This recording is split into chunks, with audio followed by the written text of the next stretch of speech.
So the first part of our presentation today, we have Mike Truesdill. He fishes the Rock River out here all the time, and when we talked the first time, I said, oh, this has got to be a good program. I'm really looking forward. I don't do a lot of fishing. It's been years and years, but it's always interesting. So anyway, I'd like to introduce Mike Truesdale, and I'll let you have it. Well, hello. Like she said, my name's Mike, and I'm a lifelong resident of Janesville, and I fished the Rock River for 55 years. When I was a kid, I literally fished every day. I mean, literally every single day. I never missed a day. It was 16 years, I fished 6,000 days and caught a fish every single day. And I actually had it all on my journal.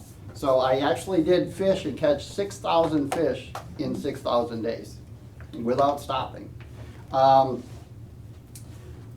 don't fish that much anymore. I only fish about 150 days a year.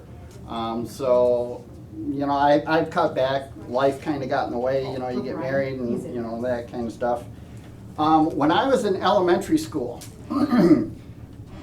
my mom and dad used to send me to church, right? They didn't go, but I had to go. And I would hide a fishing pole in the bushes somewhere. So I would go fishing when I'm supposed to be in church, okay? Well, that was going good for many years until one January morning I was fishing over here right behind Marshall School, and there was a dog drowning across the river. Now, I had gone across this river. The river's not very deep. Everybody thinks it's real deep. It's not. I had gone walking back and forth across the river, and I knew it was never over my waist, so I was going to go and save this dog. And so I did. And apparently somebody seen me in the water in January, and they called the fire department. I got back, and I had the dog, and the fire department showed up with the lights blaring and the sound blaring, and I'm like, oh boy. And they asked me what I was doing. I told them, you know, I saved the dog, and the dog was shivering, and the dog survived. But then I had to go home with my church clothes on in a fire department, in a fire truck. So at that point, you know, my parents realized I wasn't going to church. And so my church fishing time kind of got taken away from me, unfortunately. When I was in Marshall Middle School, which is right next door here, I used to fish on my way to school, usually like the Racine Street Bridge. I would take my rod and reel and bring it into the school in my locker, and sometimes at lunch I'd go out and go fishing, and then after school I'd always go fishing, whether it be Rock River or Lions Beach, Atlas Pit. I was always fishing. I mean, that's literally all I've ever done. So at this point you're probably asking yourself, you know, what the heck am I fishing for? Well, I didn't care. As long as I'm catching a fish, I'm good. But in Rock River, in fact, yesterday I even got the same question, you know, are there anything in Rock River other than carp? And there's absolutely, there are some huge fish in Rock River, and good ones. Now, these are some of my personal bests, but it'll give you, you know, an idea of the different species that are out there. I have caught a 23-inch largemouth bass, a 20-inch smallmouth bass, a 13-inch rock bass, an 18-inch white bass, a 12-inch yellow bass, an 18-inch crappie, which is a monster, a 14-inch perch, a 31-inch walleye, a 20-inch sauger, a 39-inch northern pike, a 49.5-inch muskie, a 20-inch pickerel, which most people have never even seen, all different size catfish. There's, what, 3 species of catfish in Rock River. There's channel, blue, and flatheads. There's bullheads in there. There's sheephead, suckers, red horse, and I got a 34-inch dogfish, which is a bowfin. Now, there's also some other fish in there that people don't register that would even be in Rock River. Now, one of the weirdest things I've ever caught is I caught an American eel. I've only caught one. It's the weirdest thing you ever see in your life. I don't know if anybody's ever seen one, but it's a snake, essentially. But it was about 24 inches long. I cut the line. I wasn't about to touch it. There was just no way. But there are a couple of rare fish in there that the DNR said there is no way in heck they're in there. Well, about 6 years ago, I got a 21-inch rainbow trout in Rock River. I mean, that's dumbfounding. It surprised me. I mean, I wasn't expecting it. Back in the early 70s, my brother caught a 15-inch brook trout right below Centerway Dam. So there are some trout in there, and I don't think there's very many of them. But the other interesting fish is there's sturgeon in the river. Now the DNR states there are no lake sturgeon in Rock River. That could be the case. But I have gotten I've hooked 3 sturgeons. And we had one, buddy of mine and I were fishing off a Court Street Bridge. And I got the sturgeon over towards the wall.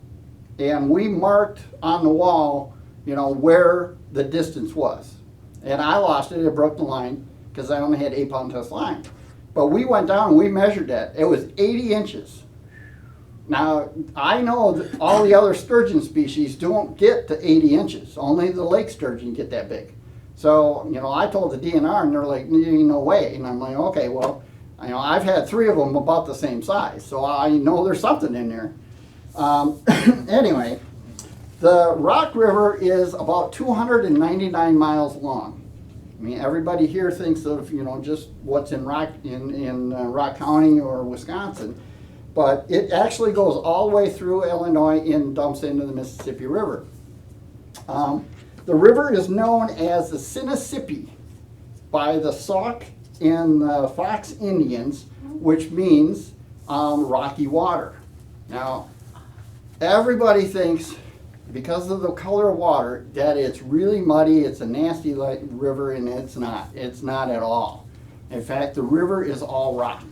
There are a few places, very few places, where it is muddy. And like Lake Koshkonong, which is, you know, upstream from here, is just a muddy mess. But the river flows through it. When they took out the Monterey Dam, everybody could see that the Monterey Lagoon is just all mud. It's all silt. That's pretty much the only places that there are mud. Everything else is rock. The water flows fairly quickly, and the mud don't have a chance to settle anywhere. The reason the water color is the way it is because of all the agricultural fields and everything that the river flows through or by. And you would still think, my God, it's got to be muddy. And honestly, it really isn't. Even the Indians called it rocky water because it's all rock. And people don't believe me until you actually walk across the river. Now, the river from Centerway Dam to Happy Hollow, there's only 2 places where it goes over my head. Everybody thinks it's deep. It's not. It never was. Even when Monterey Dam was there, I could walk across the river when the water is normal. When it's high, obviously everything is high. So the river north or upstream from Centerway Dam, there's a lot of holes where it's 10 feet, 12 feet deep.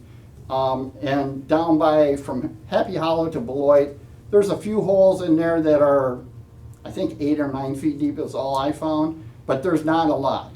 The river is actually very shallow. Now,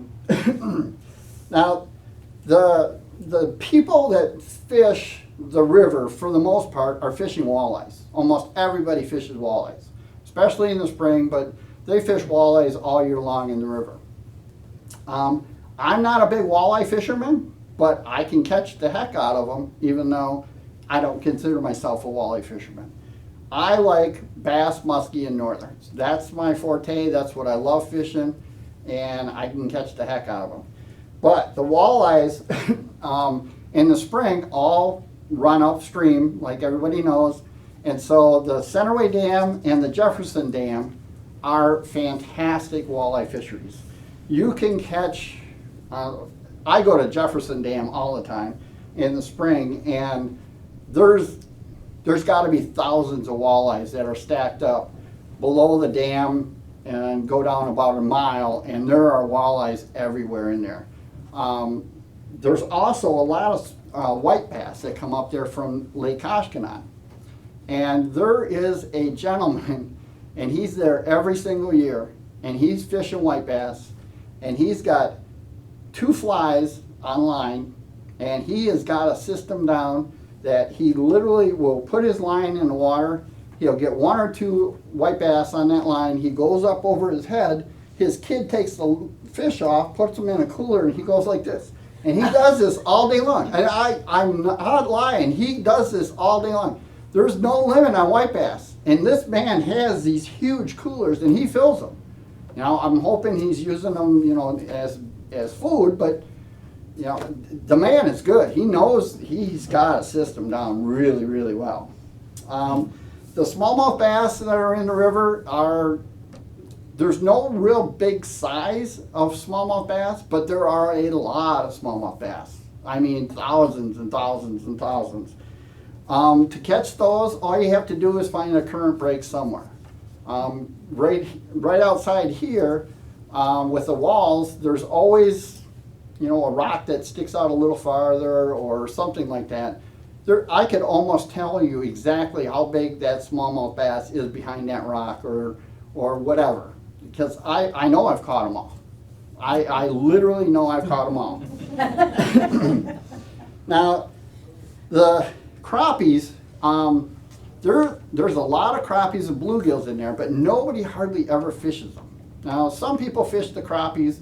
You know, they'll find a down tree and, you know, they'll catch a few. On Lake Koshkonong, however, the crappie fishing is unbelievable. And this year, it's really been, this last winter was really, really good. We're talking that all the crappies that I caught, for the most part, were between 11 and 14 inches. I mean, big crappies. And we're talking like, you know, I'd get 20 or 30 of them a day. Now, I personally don't keep hardly any fish ever to eat. You know, if I keep 20 fish for the whole year, that's you know, about all I would keep. The catfish, you can pretty much fish anywhere in Rock River and catch catfish. There's just that many catfish. They're everywhere. What I use for fishing a catfish would be just cut bait. Just take a minnow, cut it in half. Dead minnows that you used in the wintertime that didn't survive, just throw them in your freezer. In the summertime, cut them up, use them for catfish bait. You're going to catch catfish like crazy. The other thing would be like stink bait. That works really, really well also. At any particular time, you have no idea what you're going to catch in this river because there's that many variety of fish. And there's a few lures that I prefer. There's, you know, thousands of lures out there, but the #1 lure that you need is just a twister tail. Now, twister tails came out in 1973 or 74 by Mr. Twister, and it's a simple little just grub-like lure. It has a tail on it, curled tail. And they work fantastic. And in 1983-84, then I found Kalin's Lunker grubs, which this happens to be a Kalin's. And I have never gone back to any other, you know, type of plastic one other than the Kalin's. And I'm not trying to sell Kalin's, but Kalin's plastic is more supple, you know, than the other brands that I've fished with, which makes this tail turn faster with least amount of movement. And that tail spinning is what actually, you know, gets the fish's attention and they'll grab it. Now, one of the other, I use a 2 or 3 inch Lunker grub, okay? There's only 3 colors you need for Rock River, and that's yellow, chartreuse, and white. Now, unfortunately, Kalin's don't use or don't make yellow anymore. And when I found out they were going to quit making yellow, I bought cases of them. I still have probably 10,000 yellow, Kalin Lunker grubs in the 2-inch. I know nobody else has got them because I got them all. I use the heck out of them too, let me tell you. And then the other thing is just a beetle spin or a safety pin spinner like this. I make these and they're easy to do. You can buy the form and then just put whatever blade you want on it, and then you put a jig head on with a lure of some kind. The vibration this little blade gives off in this dirty water could make your difference from having a decent day to having a phenomenal day, because that vibration is going to trigger a strike, or they're going to come and investigate, and then boom, they're going to nail it. It works fantastic. A little beetle spinner like that. The other thing is, all the jig heads that I put, my 2-inch or 3-inch Lunker grub on, most people use just the round jig head like this, and they work awesome. But don't be afraid to change and try a different type of jig head. This is, I think it's called a spoon jig head or something. I'm not really sure. But this little thing works awesome. It actually makes the lures, swim.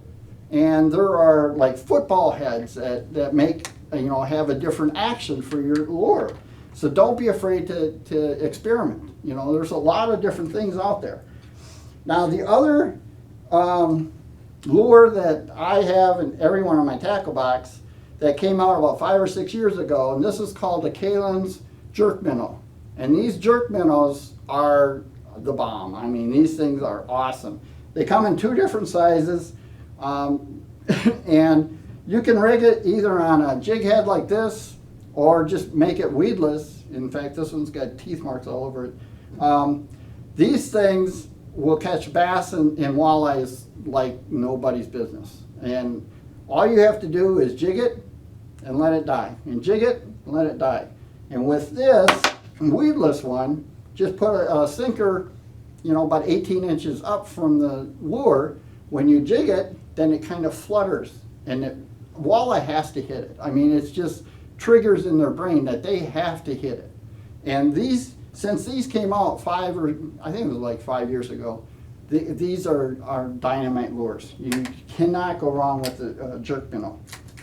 Now, the other lure that I use and a lot of people use are just a Rapala. It's a Balsa Minnow. There's many different manufacturers of different kinds, and some are plastic, and that.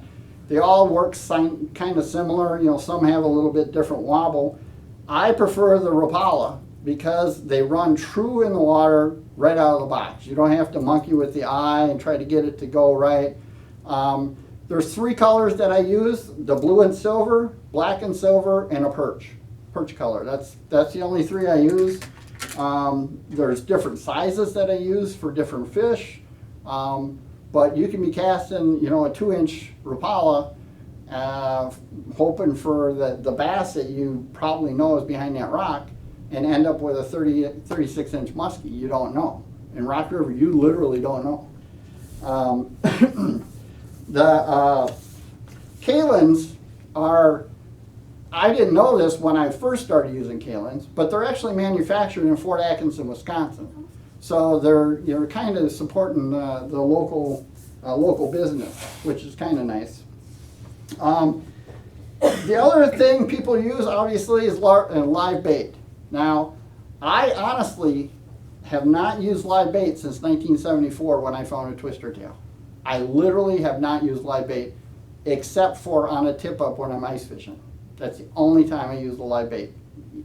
You kind of have to get a walleye. Walleyes ain't going to hit a dead bait, hanging down in the water column. But, I have nothing against people using live bait because it works good. Otherwise, these bait shops would go out of business because, buying tackle like this, a tackle store don't really make hardly any money on those. But they make money on live bait, and they work really well. You got night crawlers, worms, minnows, leeches, and they all work really, really well, especially in the river. Now, if you're going to try to catch bullheads, I have never ever caught a bullhead on a twister tail. Now, I've caught catfish, a lot of catfish on a twister tail. I've even caught carp on twister tails. Not snag them, actually they hit the twister tail, probably 1,000 of them. You can catch everything on a twister tail. I mean, literally everything. It's my go-to lure. I have thousands and thousands and thousands of them. Some of the better places to fish in Rock River, I've never fished in Illinois, so I can't tell you anything about Illinois portion of the river. And most of my fishing happens from Jefferson Dam down to the Illinois border. Most of it actually is from Jefferson Dam to Happy Hollow or thereabouts. The places that concentrate the fish the most are Indian Ford Dam, Centerway Dam over here. They took out the Monterey Dam, but that still is a really, really good spot to fish, especially when they get done, doing all of their changes that they're doing to the river. The other places is Court Street Bridge, which is right over here, and then Racine Street Bridge, which is right over here. The Jefferson Dam is awesome. Like I said, in the springtime, you can't beat Jefferson Dam. I mean, it's phenomenal. And Lake Koshkonong. Lake Koshkonong is just a big open area for Rock River to go flow through.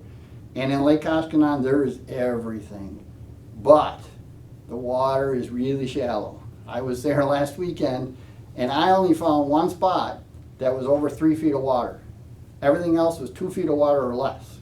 I mean, it's really shallow.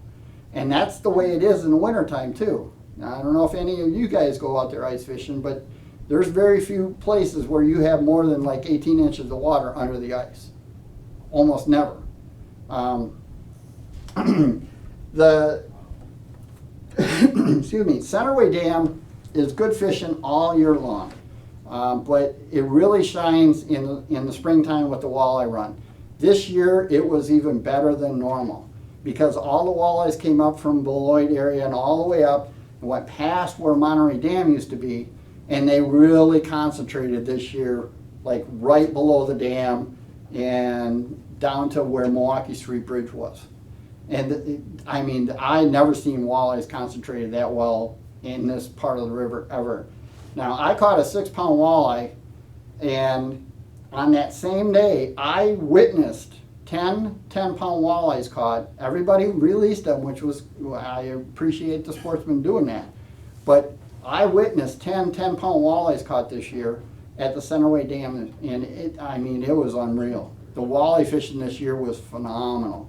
And like I said, I'm not really a walleye fisherman, but boy, they were on fire this year. The Court Street Bridge, everybody kind of thinks that's a weird place to fish, but it really isn't. When the parking plaza used to be there, it's all shaded, and then all the fish would congregate in there in the summer and in daytime. And just before dark, they'd all come down below Court Street Bridge, and you could catch the heck out of them. Well, I used to walk underneath under the parking plaza, and that was the best fishing I had ever found anywhere. And then they took it away from me, unfortunately. But there's a story about Court Street Bridge is in August. Every August, and I've done this for all my life, the caddisflies or moths are hatching. And so in August, right before dark, about an hour before dark and up to dark, you'll see all these little dimples on the water surface. And you're thinking, they're minnows or whatever. No, they're all crappies, white bass, smallmouth bass, walleyes, catfish, and they're all coming up and hitting all those caddisflies. And when I was I was probably about 9 or 10 years old. My brother was coming home from Vietnam for a visit. And my mom, I came from a large family. I have 7 brothers and sisters. We already had nieces and nephews. It was a big family. My mom said, we want to have a fish fry. Go get some fish for us.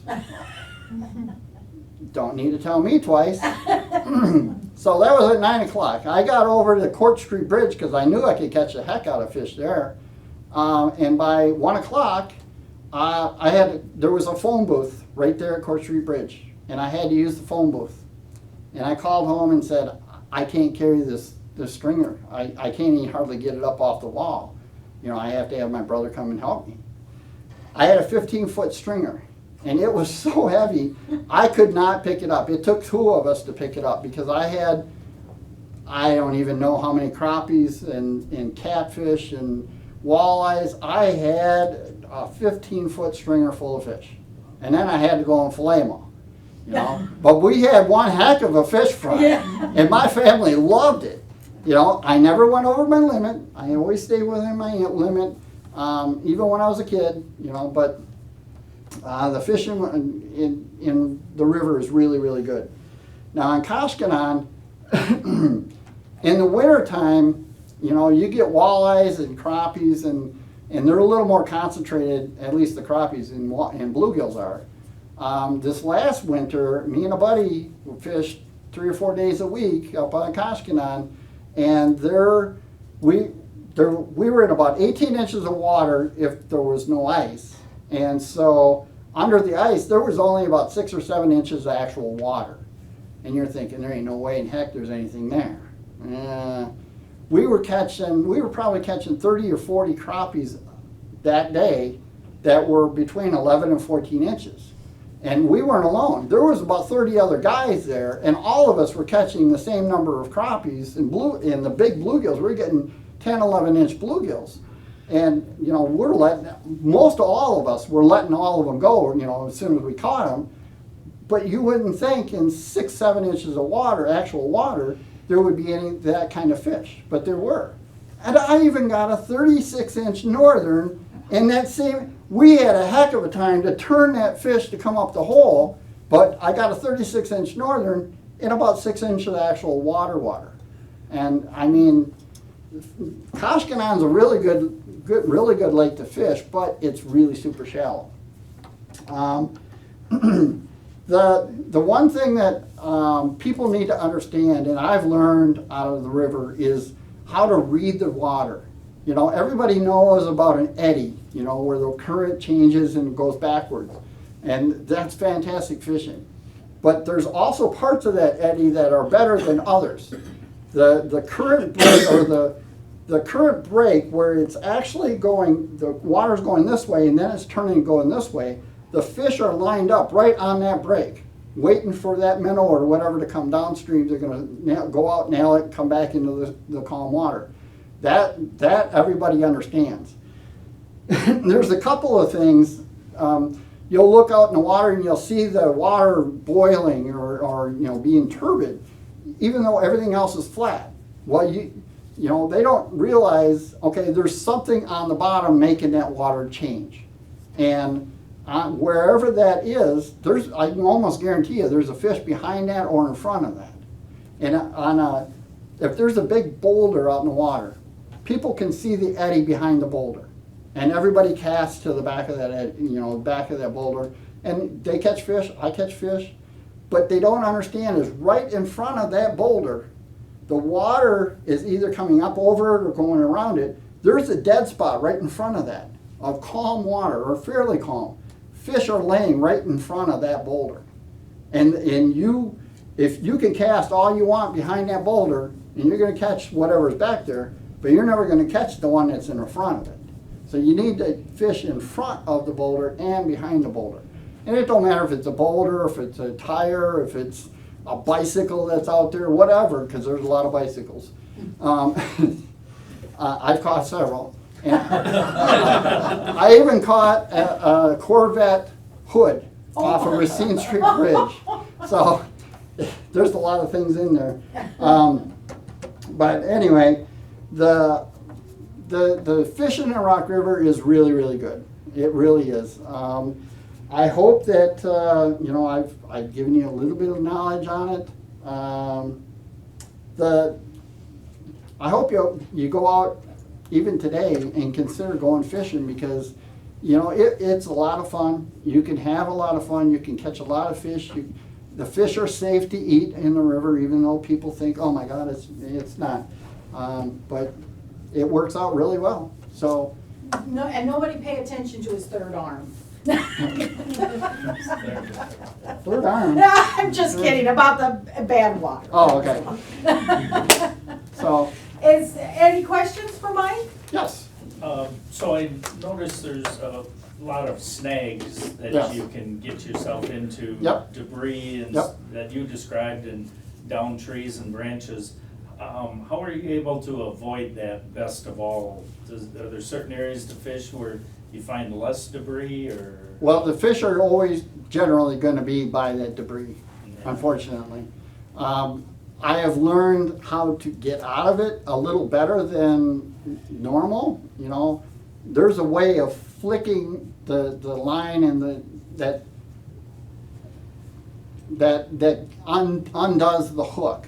You know, for every action, there's an equal opposite reaction, and that's what I've kind of learned.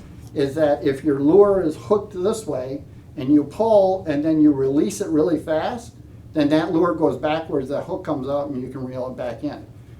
It doesn't work all the time, but it does work a lot of the time. But you're going to want to fish by all of those snags, because that's where the fish are going to be laying, unfortunately. Yes? Down near Monterey Stadium, Mhm. now there's current that goes through there, you know, whereas before the dam was removed, Yep. it was pretty stagnant water. And I was just wondering if you fished any of those riffles that go through there. Not yet.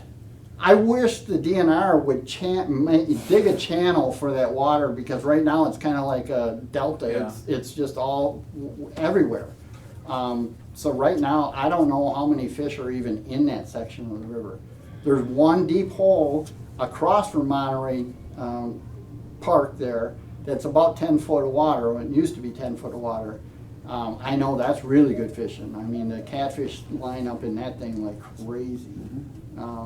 But in the riffles and that, I don't think there's anything in there right now. Okay. I'd be surprised if there were. Because that water's really shallow. I mean, at least as of yesterday, it was still really shallow. You know, we got 3 inches of rain yesterday, which is going to help, or last night. But anything else? All right. No? Well, thank you, Mike. We really welcome. appreciate it.